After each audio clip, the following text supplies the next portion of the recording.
There is a base outside the city of Erbil, in the autonomous Kurdish region of northern Iraq, that the United States military has used as a forward operating platform since the early days of the campaign against the Islamic State.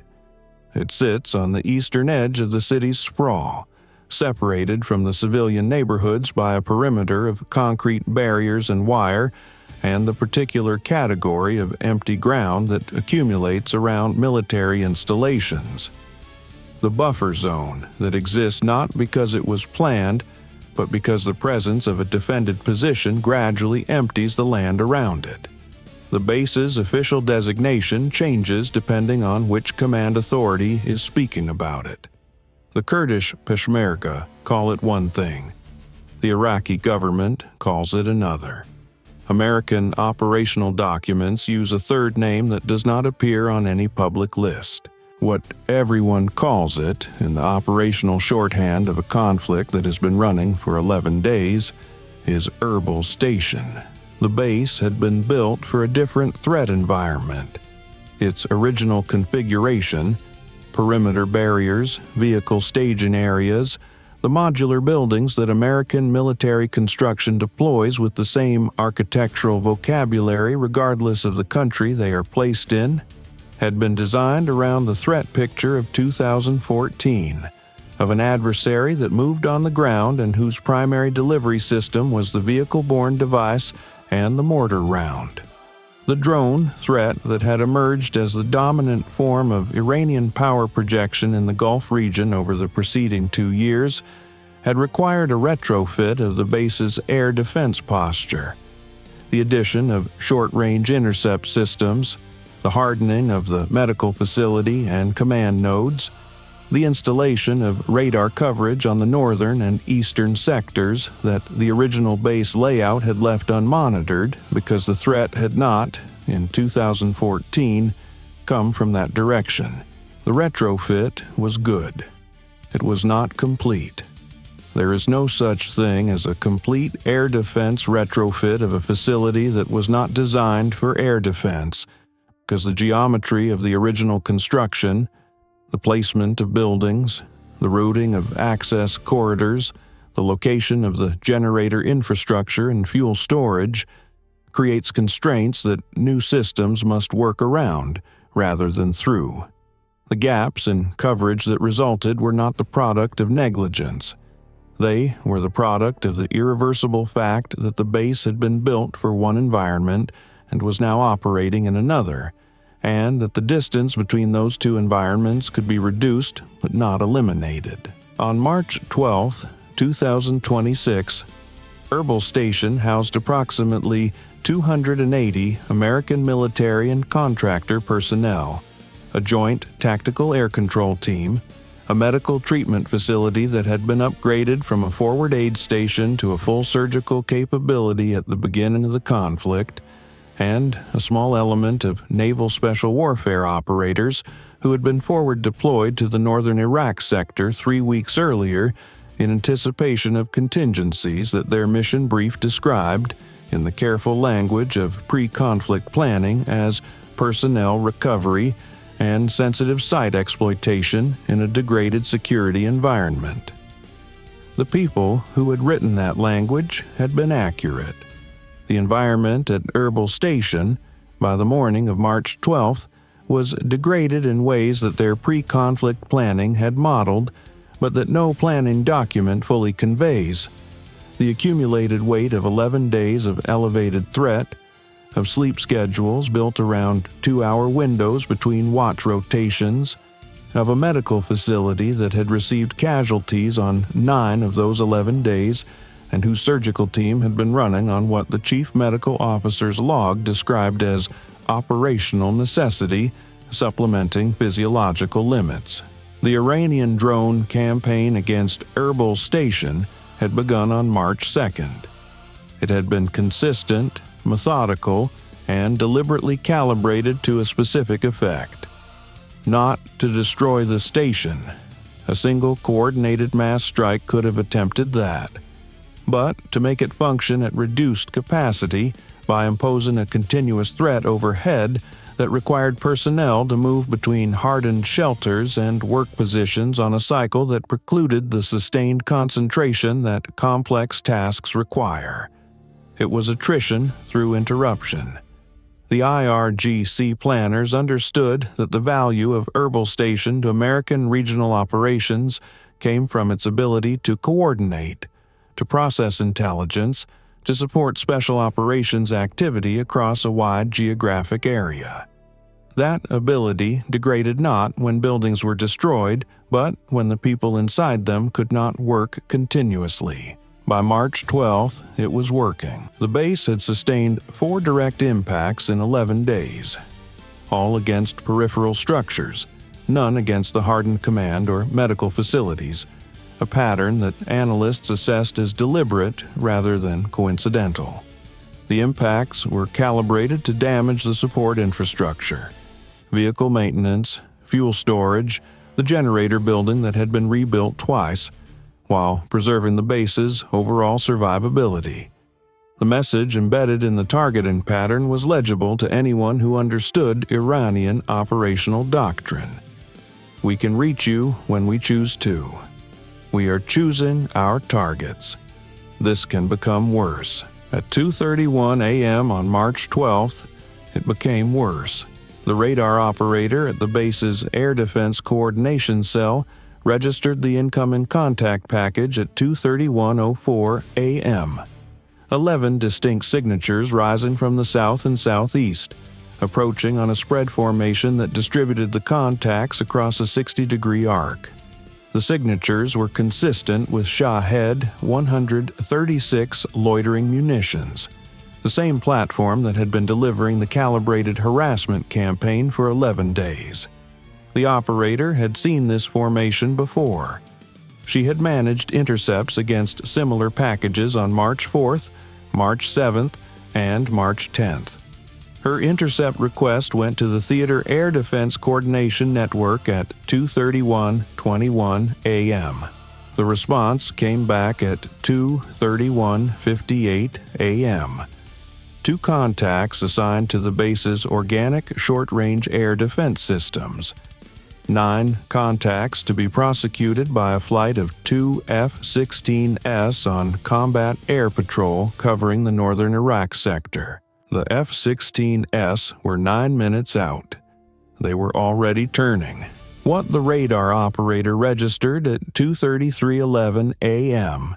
and what she transmitted immediately with the flat urgency of someone who has learned to keep emotion out of a warning call because emotion slows the processing time of the person receiving it, was a second contact package. Not incoming from the south. Incoming from the north. 7 additional signatures, lower altitude, slower speed, a profile consistent with modified commercial drone platforms rather than military loitering munitions. Smaller, quieter, designed to fly under the detection threshold of the base's radar in normal conditions, but visible now because the threat elevation on the northern sector had been raised 6 days earlier, after intelligence reporting indicated Iranian-aligned militia elements were operating in the mountain terrain north of Erbil. The second package had been timed to arrive 9 minutes after the first. The F-16S could not be in 2 places simultaneously. The organic short-range systems had been allocated their 2 contacts from the southern package.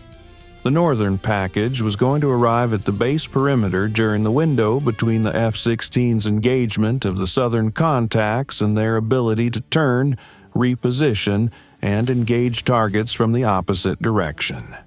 The window was calculated at 6 minutes. 6 minutes is not a long time. It was enough time for the IRGC planners to accomplish what the previous 11 days of calibrated harassment had been building toward. Not the destruction of the base, but the creation of a specific condition inside it. At 2:34 a.m., 1 Shahed from the southern package penetrated the base perimeter before the F-16S could complete their intercept assignment and impacted the vehicle staging area on the eastern edge of the compound. The explosion was not large. The fragment pattern from the warhead casing spread across a radius that included the eastern edge of the medical treatment facility's exterior corridor. An open walkway between the triage intake and the main surgical suite where, at 2:34 a.m., a medical technician and 2 litter bearers were moving a post-surgical patient from the recovery ward to a hardened shelter room as the threat warning had directed. 3 personnel were down, 1 critically. The corpsman who reached them at 2:35:22 a.m. assessed the critical casualty as requiring immediate surgical intervention. A fragment penetration to the thoracic cavity that the pre-hospital treatment protocols could stabilize but not resolve. The surgical team was already moving to the operating suite. The chief medical officer was scrubbing at 2:36 a.m. The problem was not surgical capability. The problem was that 3 of the 4 patients currently in the medical facility's post-operative recovery ward were American service members who had been casualties from the previous 8 days of drone attacks. Personnel in various stages of recovery, who could not be moved quickly, who were connected to monitoring equipment, whose condition would be worsened by the physical shock of rapid transfer, and who were now inside a building that had just taken a fragment impact on its exterior wall and was about to have 7 additional drone contacts arrive from the north. The base commander assessed the situation at 2:37 a.m. and made a call that was not in any written protocol because the protocol had not been written for this specific geometry. He requested immediate personnel recovery support from the Naval Special Warfare element on the northeastern perimeter of the base.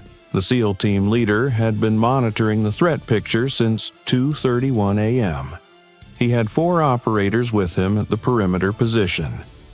The rest of the element was in the hardened ready room 70 meters away. He acknowledged the request at 2:37:31 a.m. and was already moving at 2:37:32 a.m. The 7 contacts from the northern package were 12 minutes from the base perimeter when the SEAL element began its movement to the medical facility. The route from the northeastern perimeter position to the medical building covered 230 meters of open ground that included the vehicle staging area where the first impact had occurred. Ground that was now covered in a debris field of vehicle fragments, burning fuel from a ruptured tank, and the particular category of darkness that descends after a fire burns through the electrical conduit feeding the area's lighting grid. The team leader ran the route with his 3 closest operators in a dispersed file, not because the dispersal improved their safety against drone attack, it did not meaningfully, but because it reduced the probability that a single detonation would remove the entire element simultaneously. The 4th operator held at the perimeter position with the radio, maintaining the connection to the Air Defense Coordination Cell. They reached the medical facility at 2:39:44 a.m.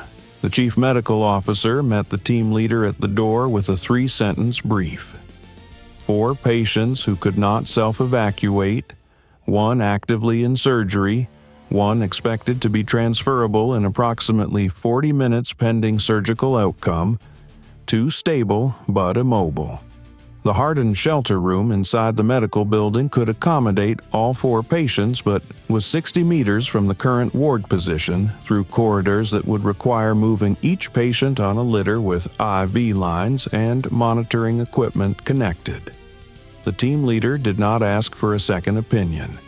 He assigned 1 operator to the first litter, 1 to the second, kept 1 for the corridor security and line management, and took the 3rd litter himself. The northern drone package reached the base perimeter at 2:43 a.m. The short-range air defense crew on the northern perimeter engaged 3 of the 7 contacts before their magazine cycled and required a reload sequence that took 40 seconds. 40 seconds during which the remaining 4 contacts crossed the perimeter unchallenged. The F-16S were 3 minutes away. They would be too late for the contacts already inside the wire. 2 contacts impacted structures on the northern half of the base during the 40-second reload window. One against the communications relay building, which sustained severe damage but remained functional on emergency power, and one against the northeastern corner of the outer wall of the vehicle maintenance bay. The remaining 2 contacts flew past their initial aim points and were acquired and engaged by the F-16 as they came in range at 2:44:31 a.m. The F-16 pilots prosecuted both contacts within the base's immediate airspace. Engagements at close enough range that the debris from the intercepted drones impacted the base's northern perimeter wall rather than clearing it. The perimeter wall sustained damage. It held. Inside the medical facility, the SEAL element was moving the 3rd litter through the interior corridor when the 2 base impacts occurred at 2:43 a.m. The pressure waves from the detonations transmitted through the building structure as a double concussion, felt through the floor, through the walls, through the hands of the operators gripping the litter frames. None of the operators stopped. None of them spoke. The team leader had both hands on the foot end of the litter and was moving at the pace the corridor allowed, which was not fast because the corridor was not wide and the litter with its attached equipment required precise navigation through a 90-degree turn that the building's architect had not designed for the movement of occupied stretchers by operators wearing full kit in the dark. The 4th patient, the most critical, the one in surgery, was transferred to the hardened shelter room at 2:51 a.m., 17 minutes after the surgical team had begun the procedure and 8 minutes after the base impacts. The chief medical officer completed the intervention at 3:09 a.m. The patient's condition was assessed as serious but stable. All 4 post-operative patients were in the hardened shelter room by 2:53 a.m. The team leader filed his elements activity report at 4:15 a.m. after the all-clear had been confirmed and the base damage assessment was complete. The report was 4 paragraphs. Its language was the spare, functional prose of someone who regards description as a tool for accurate record-keeping rather than as a method of expressing the weight of what has been recorded. It noted the request time, the movement route, the patient transfer sequence, the time of completion. It noted that no members of the element had sustained injuries. It noted that the movement had been conducted under active threat conditions with 2 base impacts occurring during the transfer sequence. It did not note what it felt like to carry a litter through a dark corridor with the concussion of a drone impact still vibrating in the walls around you, and 3 minutes remaining before the next contact package might arrive. It did not note the specific quality of the darkness in that corridor after the area lighting failed. A darkness cut only by the operator's NODs and the faint emergency lighting strips along the floor that someone had installed during a previous base upgrade and that no one had thought to test until this night when they functioned and their functioning mattered. It did not note the weight of the litter, which was not great, or the weight of the equipment attached to it, which was, or the weight of the awareness that the person on the litter was connected to systems that could not be disrupted and was conscious and watching the ceiling of the corridor move overhead and trusting, with the particular trust of the severely injured, that the people carrying him knew where they were going and would not stop. That category of information does not belong in an activity report. It belongs somewhere else, in the specific silence of operators who have done what was asked and have not yet had time to process what that asking cost them, in the quality of stillness that descends over a team that has moved through danger together and arrived at the other side with everyone accounted for. The base commander submitted his own after-action report at 5:02 a.m. It documented the damage to the communications relay building, the vehicle maintenance bay, the vehicle staging area, the perimeter wall. It documented the 4 casualties from the initial impact. All treated, all expected to recover.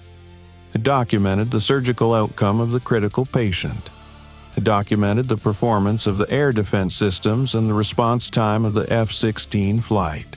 In a section labeled Supporting Element Actions, the base commander noted that a Naval Special Warfare element had conducted a personnel recovery movement under active threat conditions that had removed 4 non-ambulatory patients from an exposed position to a hardened space before subsequent base impacts could threaten them.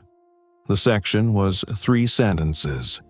It was the most important 3 sentences in the report, and the people it described would not have said so. The Northern drone package had been designed to do what 11 days of calibrated harassment had been building toward: create a condition inside the base that surgical capability alone could not resolve, that required physical presence in exposed space during active threat, that tested not the technology of American air defense, but the willingness of American personnel to move toward the problem when the alarms were still active and the impacts had not yet stopped. The IRGC planners had built a good problem.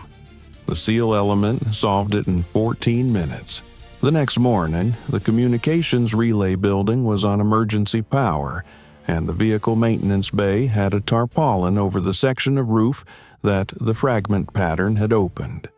The medical facility had 4 patients in the hardened shelter room and 1 in post-operative recovery, and a surgical team that had been awake for 22 hours and would be awake for several more. The base was operational. The coordination function was running. The intelligence processing was running. Erbil Station had not closed. It had not reduced its operational tempo. It had taken 11 days of drone attrition and a carefully engineered 2-package attack designed to create a window of vulnerability, and it had filled that window with 14 minutes of movement through open ground and dark corridors by 4 operators who did not hesitate, because hesitation was not a tool available to them in the time they had. The hardened shelter room held 4 patients, monitoring equipment, 2 medical technicians, and the particular silence of a space that has just become safer than it was 7 minutes ago. Outside, the debris from the vehicle staging area was still burning. The F-16s were on their return vector. The radar operator was already updating the threat picture for the next watch rotation. The base endures not because the attacks stop. It endures because the people inside it refuse to let the attacks determine what is possible. Until the mission ends, the watch does not.